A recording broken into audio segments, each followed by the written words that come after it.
Goods na guys, napalitan na ng oil yung loob. Suspension tuning by GCL Moto. So pwede na natin patakbuhin to ng ano. Ganda. Ganda ng ano, suspension nya. Nagpalit pala tayo ng steering wheel bearing sa ating Venture, no? Pero hindi ko pa binuo lahat. Ayan, no? Kasi magpapa-suspension repack tuning tayo. Pupunta tayo doon sa ano, GCL Motorcycle Shop. Malapit lang sa SM Molino. Nakita ko kasi maraming nagpapa-repack doon. Maganda yung feedback. Kasi useless yung pagpapalit natin ng knuckle bearing. Yung suspension ko sira na, hindi na siya maganda yung rebound or yung play. Para siyang spring na lang talaga. Ano naman yun, kasi magtatatlong taon na yung Venture natin. Then meron na siyang 45,170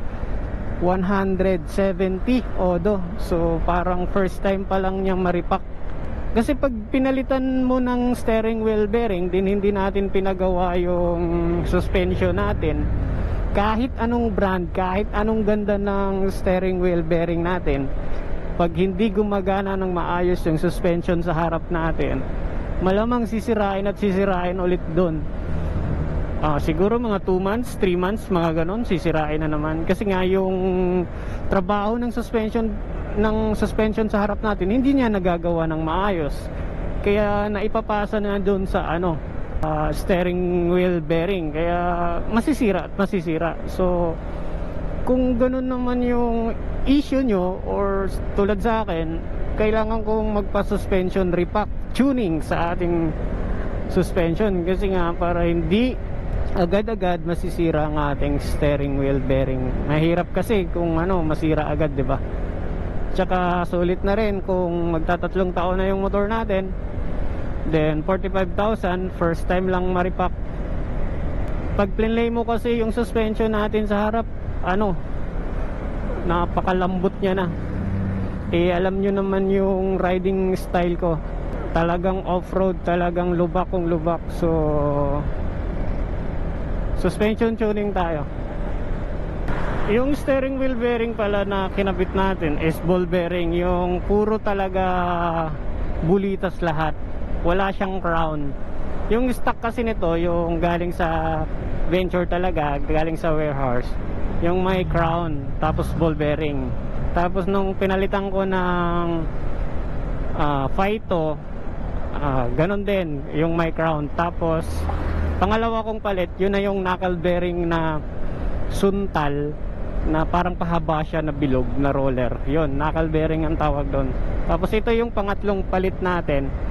Ang bearing na kinabit natin pang Honda ADB 160 or Click or ganon, or RS125, magkaparehas lang yan eh. Or Beat, Honda Beat, magkaparehas lang steering wheel niya. Pero ito, wala siyang crown, buo siyang bilog-bilog, or buo siyang ball bearing. Malapit na tayo guys, pagliko natin sa kanan, SM Molino na, then unahan lang yon, GCL Moto. Mawi-waste nyo na sa ano yan, sa Waze or sa map, ganon.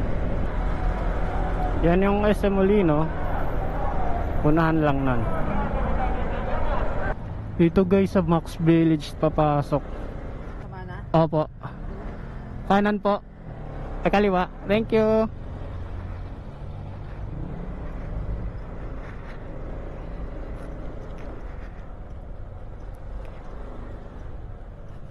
Tapos ayun, dito. Ito pala guys, so GCL Moto.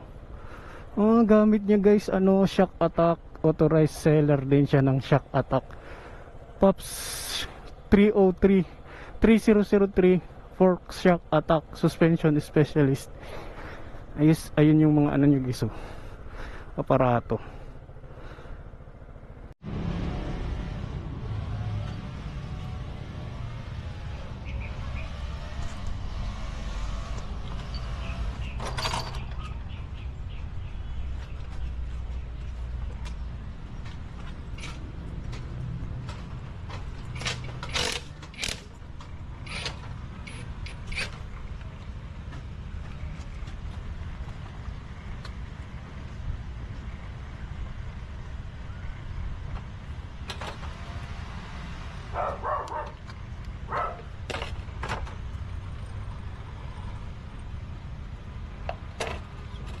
ba yung spring, sir? Na linear papalitan? Ano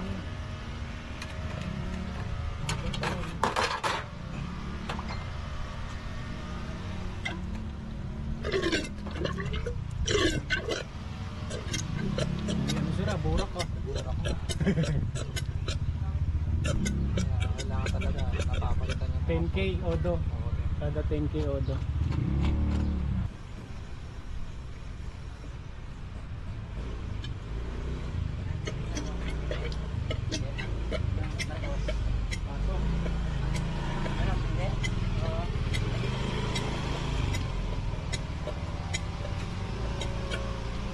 Makikita naman yan, sir, kung gahyas.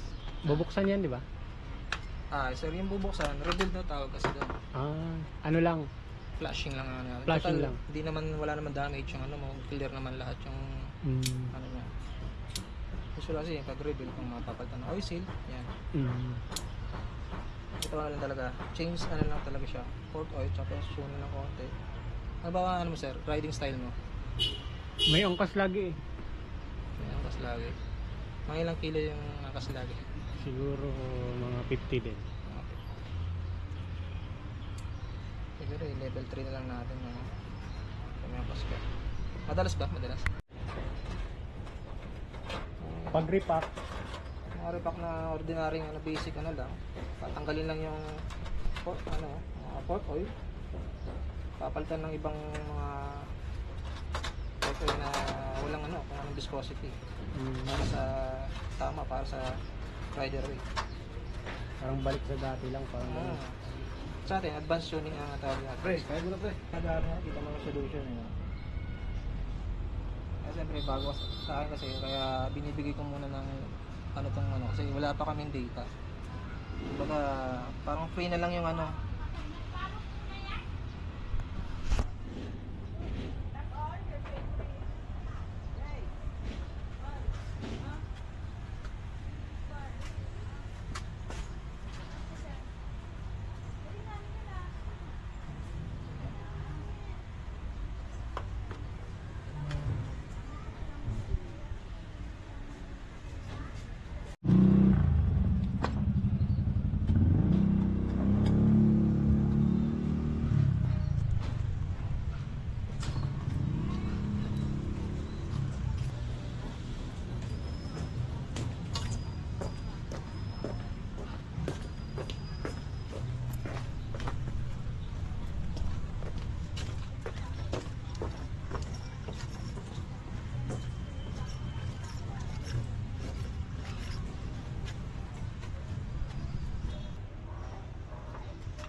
Chill ride ka lang sir.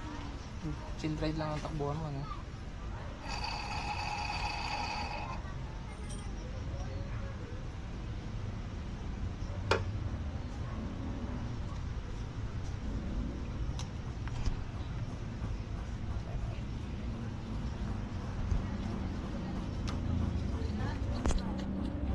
Wait. Mamaya, yung motor mo hindi na maintenance.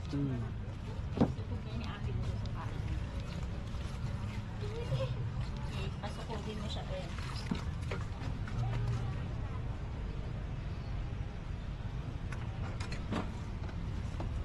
Kasi hinahanap kasi natin sir yung sweet spot.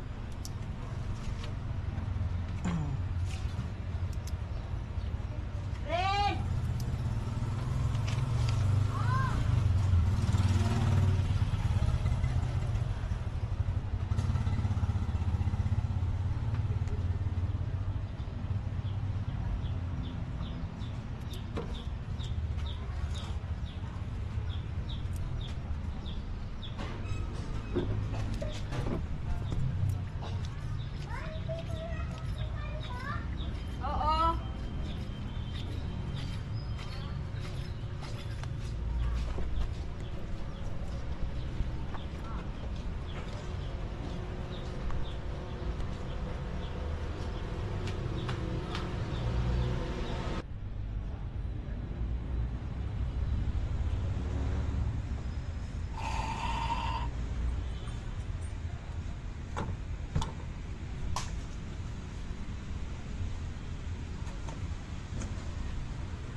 Grabe no. Daming procedure. Pag hindi pantay ang plane ng dalawang yan, sir, pangit ang laro ng shock mo.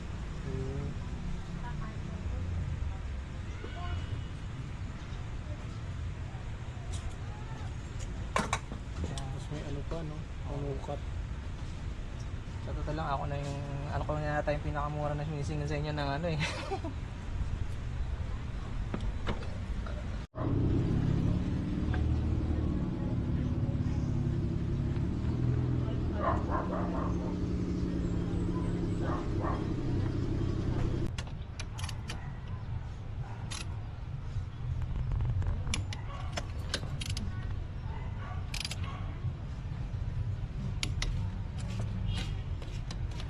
Itong baba lang, sir, ito natin. Tapos naman yung ano.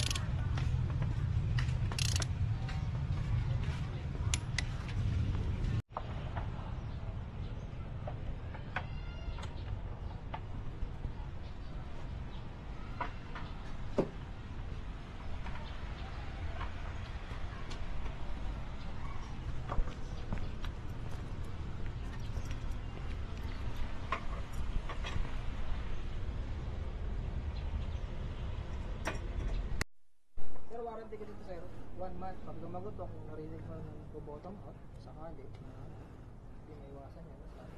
So, yun ba sige? Okay.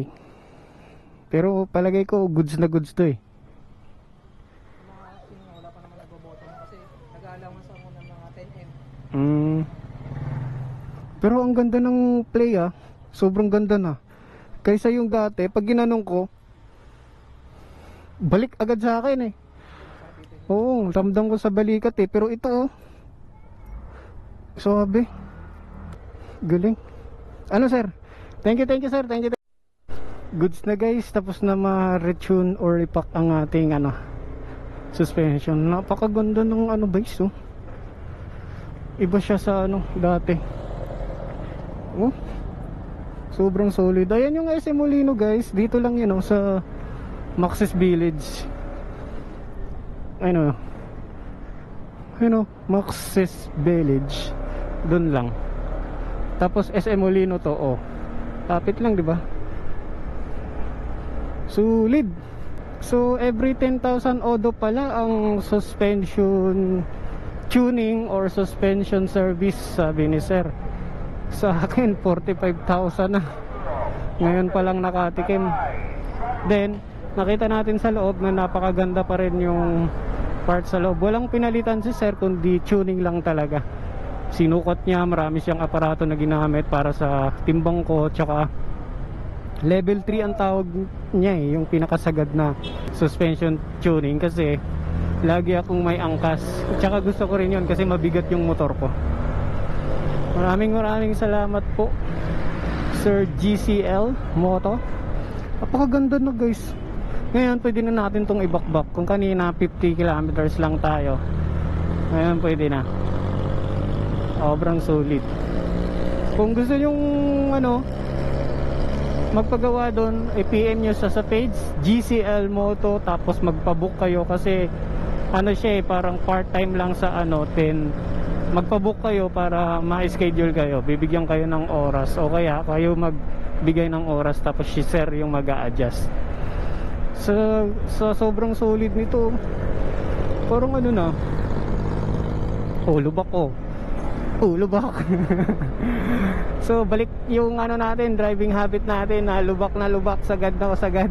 Kasi gawa na yung steering wheel natin at higit sa lahat, gawa na yung suspension natin. Napakagandang tuning ng GCL Moto. Alam yung bounce mo na hindi ka na ibabalik ng suspension mo, yung spring, ganun lang yung nararamdaman ko dati. Pero ngayon, pag may lubak, parang sinasalo niya talaga. So hindi na stress yung steering wheel bearing natin. Sasaloy na ng magandang suspension. Okay guys, this is Grip Moto.